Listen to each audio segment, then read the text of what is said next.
Hello students, इस video में हम लोग डिस्कस करेंगे ग्लोबलाइजेशन, उनके concept, significance and impact on international business. Previous video में हम डिस्कस किए थे economic environment in international business. अगर आपने वो वीडियो नहीं देखा है तो मैं लिंक डिस्क्रिप्शन में डाल दूंगी, तो आप देख सकते हैं। So let's start the video. Globalization का मतलब होता है अलग अलग कंट्रीज का एक दूसरे से कनेक्टेड होना through trade, investment, technology, communication, people और कल्चर्स। इन सिंपल वर्ड्स, पूरी दुनिया एक ग्लोबल विलेज की तरह है जहाँ पर गुड्स, सर्विसेज, आइडियाज और इंफॉर्मेशन एक कंट्री से दूसरी कंट्री तक पहुंचा जा सकता है। ग्लोबलाइजेशन को सपोर्ट करता है modern technology, fast transportation, trade barriers, foreign investment. Significance of globalization. Globalization आज के टाइम पे बिजनेसेस और कंट्रीज दोनों के लिए बहुत इंपॉर्टेंट हो गया है। Access to large markets, companies अपने प्रोडक्ट्स को मल्टीपल कंट्रीज में सेल कर सकती है, मिलियंस ऑफ कस्टमर्स तक पहुंचा सकती है। For example Tata Motors south Africa, UK और एशिया जैसी कंट्रीज तक अपनी कार्स सेल करती है। Availability of better technology, developing countries developed Nations से एडवांस टेक्नोलॉजी अडॉप्ट कर पाती है। फॉर एग्जांपल इंडिया ने ग्लोबल टेलीकॉम कंपनीज के थ्रू 5G टेक्नोलॉजी को अडॉप्ट किया। Increase foreign investment, foreign countries developing countries में इन्वेस्ट करती है जिससे जॉब क्रिएट होता है और इकोनॉमिक ग्रो होती है। Variety of products for customers, customers को ज़्यादा चॉइसेस और बेटर प्राइसेस में मिलती है प्रोडक्ट्स।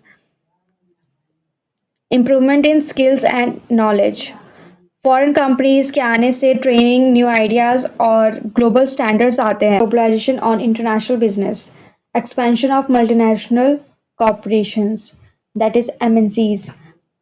ग्लोबलाइजेशन की वजह से कंपनीज इजीली मल्टीपल कंट्रीज में एक्सपेंड कर पा रही है, जैसे कि कोको कोला, एप्पल एंड और भी कंपनीज जो कि बहुत से कंट्रीज में ऑपरेट करती है।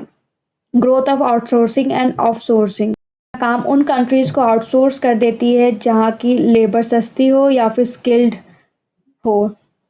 Better movement of goods and services, advance shipping और लॉजिस्टिक की वजह से गुड्स क्विकली ग्लोबल मार्केट तक पहुंच जाती है। Increase in foreign direct investment, globalization businessman को दूसरी कंट्रीज में इन्वेस्ट करने के लिए इंकरेज करती है। FDI से फैक्ट्रीज बनती है, जॉब क्रिएट होता है, इंफ्रास्ट्रक्चर इम्प्रूव होता है। ग्लोबल कंपटीशन, कंपनीज को अब वर्ल्ड वाइड कंपटीशन फेस करना पड़ता है जिससे क्वालिटी और इनोवेशन इम्प्रूव होता है।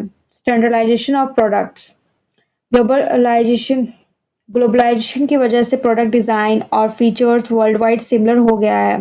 लैपटॉप, मोबाइल और कार्स ऑलमोस्ट हर कंट्रीज में सेम जैसे दिखते हैं। कल्चरल एक्सचेंज, लोग डिफरेंट कंट्रीज का फूड, फैशन, म्यूजिक, लाइफस्टाइल को एक्सपीरियंस कर रहे हैं। Benefits to developing countries, India, Vietnam और इंडोनेशिया जैसी डेवलपिंग कंट्रीज को एक्सपोर्ट, FDI और टेक्नोलॉजी ट्रांसफर के थ्रू न्यू अपॉर्चुनिटीज मिलती है। ग्लोबलाइजेशन ने कंट्रीज को पहले से कहीं ज़्यादा कनेक्टेड कर दिया है, जिससे कि गुड्स, सर्विसेज, इंफॉर्मेशन और लोग बॉर्डर के अक्रॉस इजीली मूव कर पा रहे हैं, जिससे कि large market, modern technology and economic growth जैसी कई बेनिफिट्स मिलते हैं। So students, that's all for today's lecture. Next video में हम लोग डिस्कस करेंगे money and concept and their functions. So stay connected. Thank you.